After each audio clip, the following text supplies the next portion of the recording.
কোরআন বলল, নিশ্চয়ই কষ্টের সাথেই স্বস্তি রয়েছে। আমি বললাম, আমি তো ভয় পাচ্ছি। কোরআন বলল, ভয় পেও না, দুঃখ করো না। আমি বললাম, আমার তো কোনো পথ দেখছি না। আর কোরআন বলল, যে আল্লাহকে ভয় করে আল্লাহ তার জন্য পথ বের করে দেয়। আমি বললাম, আমার শক্তি ফুরিয়ে গেছে। কোরআন বলল, আল্লাহ কারো উপর তার সাধ্যের বাহিরে কিছু চাপিয়ে দেন না।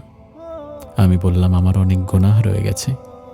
কোরআন বলল, আল্লাহ তাআলা তো সব গুনাহ ক্ষমা করে দিতে পারেন। আমি বললাম, তাহলে আমার কি হবে? কোরআন বলল, আল্লাহর উপর ভরসা করো। যে আল্লাহর উপর ভরসা করে তিনি তার জন্য যথেষ্ট। তখন আমি বুঝতে পারলাম, আমি আমার পরিস্থিতি দিয়ে নিজেকে বিচার করছিলাম, আর কোরআন আমাকে আল্লাহর রহমত দিয়ে নিজেকে দেখতে শিখিয়েছে। তাই যত কঠিন সময় আসুক না কেন, কোরআনকে আঁকড়ে ধরুন, আল্লাহর উপর ভরসা রাখুন। কারণ মুমিনের গল্প কষ্টে শেষ হয় না। আল্লাহ তাআলা চাহে তো কষ্টের পরেই স্বস্তি আসে।